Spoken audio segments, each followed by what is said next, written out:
কেমন আছো সবাই? আজকে গলাটা একদম বসে গেছে, কারণ কদিন এদিক ওদিক করা হলো, যেহেতু মা নেই, রাতে রাতে আসা হলো এই বাড়ি, তার জন্য গলাটা একদম বসে গেছে। তো চলো আজকে ব্লগটা শুরু করি।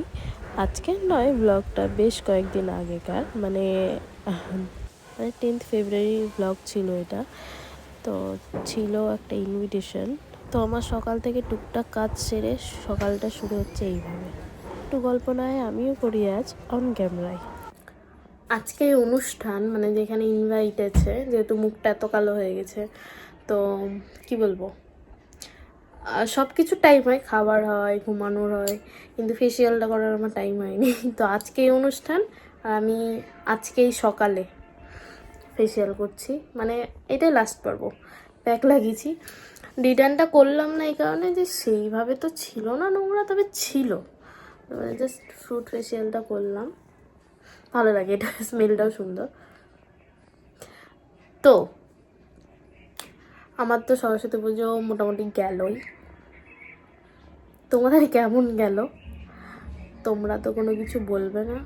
আর আমি সত্যি বলতে আজকে ফার্স্ট টাইম, কি বলবো, অন ক্যামেরায় কথা বলছি। আমি অন ক্যামেরায় কথা বলতে পারি না, বলবো মনে করলাম আমার বড়মশাই দেখলে হেসে ফেলে, না তো আমি বড়মশাইকে দেখে হেসে ফেলি। এখন বাড়িতে কেউ নাই, যেহেতু আমি ফেসিয়াল করছি, ভাবলাম একটু তোমাদেরকেও দেখাই। ভূতের মতো বসে আছি একা একা। তো দেখি রেজাল্টটা কেমন আছে। মোটামুটি ক্লিনজিংটা আর স্ক্রাবটা করার পরে ঠিকঠাক লাগছিল। এখন জানি না এটা করার পরে কেমন লাগবে। এখন তো ভূতের মতো লাগছে। ফেস ওয়াশ করে আবার দেখা হচ্ছে। টাটা।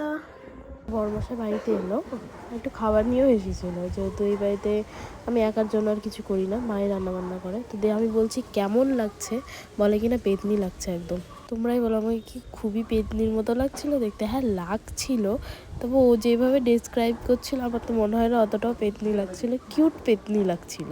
অ্যাকচুয়াল মিনিংটা এটাই ছিল। সত্যি বলতে ফেসিয়াল স্কিন কেয়ারটা খুব একটা পছন্দ করি না, তবে স্কিন কেয়ারটা এই কারণে করি যেহেতু আমি মেকআপ করতে খুব পছন্দ করি। তারপরে ফেসটা ওয়াশ করার পরে তোমাদেরকে দেখাতে পারলাম না, একদম সন্ধ্যাবেলায় চলে এলাম। সন্ধে নয়, তখন 9:30 বাজছে। এলাম পার্টিতে আর কি। পার্টিটা আর অন্য কোথাও ছিল না, একদমই আমার বরের মানে খুব প্রিয়জনের দাদার ছেলের অন্নপ্রাশন ছিল আর কি, রাইস সেরেমনি। খুব ভালো বন্ধুত্ব, মানে রিলেশনশিপটা আর কি। তো খুব এক্সাইটেড ছিলাম, আসবো সাজবো।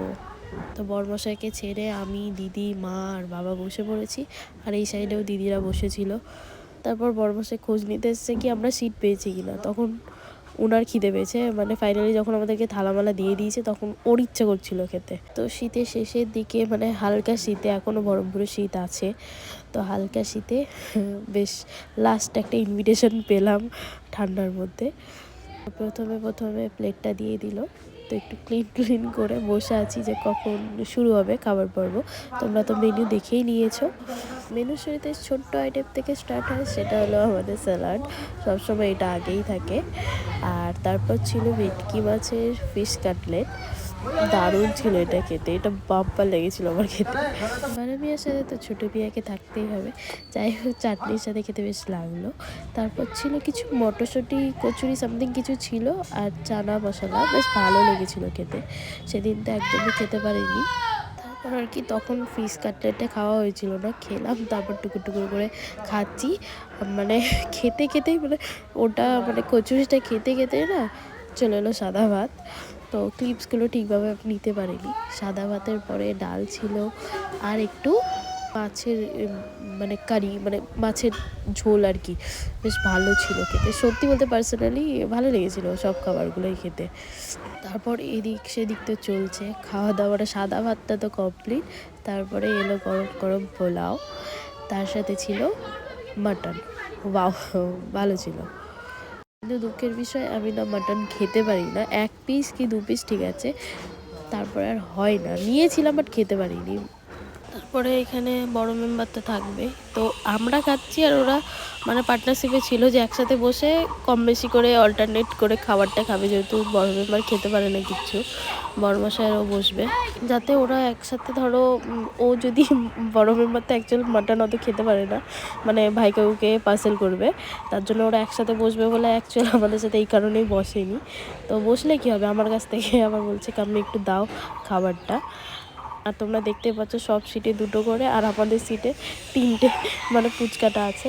তারপর আর কি যা বললাম, ওকে খেতেই হবে আমার হাতে। তো এইদিকে মা বাবার প্রায় কমপ্লিট হয়ে এসেছে, মা অনেক কিছু স্কিপ করে গেছে কারণ মা খায় না, মানে মেনটেন করে খেতে হয়। এদিকে তোমরা আমার ব্যাকগ্রাউন্ডের সাউন্ডটা ইগনোর করো, কারণ আজকে শরীরটা খারাপ বলে উঠানে বসে ভয়েস ওভারটা দিচ্ছি। তারপর আমি ওয়েট করছিলাম সব থেকে ভালো আইটেম, এই যে এটা ছিল আমার মূল পর্ব, আমার মোস্ট অফ ফেভারেট কি বলবো সুইটস, আমার খুবই ভালো লাগে, দই খেতে দারুণ লাগে।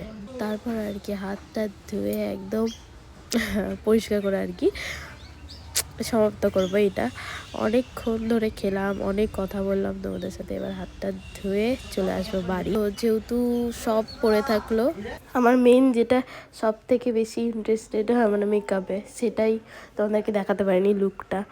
তো কেমন লাগছে আমার লুক, আর আজকে আমার সাথে রাতে ঘুমাবে এই যে মহারানী। তো তোমরা সত্যি সত্যি বলো কিন্তু আমাকে কেমন লাগছে, আমার পার্সোনালি বেশ ভালো লাগছিলো। তো এই ছিল আমার উইকলি ভিডিও, যদি তোমাদের ভালো লাগে অবশ্যই লাইক কমেন্ট শেয়ার করতে কিন্তু ভুলবে না। আর যদি তোমরা এই লুকটা দেখতে চাও অবশ্যই কমেন্টে জানিও, আমি টিউটোরিয়ালটা দেওয়ার চেষ্টা করব। ততক্ষণ সুস্থ থাকো, ভালো থাকো, আবার দেখা হচ্ছে নেক্সট ভিডিওয়।